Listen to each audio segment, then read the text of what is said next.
ভাবা যায় এই কচুরলতির দাম নাকি লাখ টাকা। তেমনই। হ্যালো গাইস, আসসালামু আলাইকুম। সবাই কেমন আছেন? আশা করি ভালো আছেন। আলহামদুলিল্লাহ, আমিও ভালো আছি।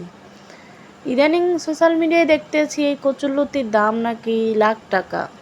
সো তাই লাখ টাকার জিনিস যদি বাড়ির আঙিনায় পড়ে থাকে সেটা তো আর মানা যায় না। তাই লাখ টাকার জামাইকে নামাই দিলাম লাখ টাকার জিনিস তোলার জন্য। আর সেটা হচ্ছে কচুরলতি, যেটা আপনারা সবাই কম বেশি চিনে থাকেন কচুরলতি। আমার যেই কথা সেই কাজ, কচুরলতি তোলার জন্য জামাইকে তো দিলাম নামিয়ে। এবার জামাইও মাশাআল্লাহ মনের মতো, তার বউয়ের আবদার যে কচুরলতি খাবে, লাখ টাকার জিনিস বউ আবদার করছে, জামাই সাথে সাথে নেমে গেল কচুরলতি তোলার জন্য। সো কেমন লাগলো কচুরলতি তোলার ভিডিওটা অবশ্যই জানাবে, কমেন্ট করবে। Bye bye.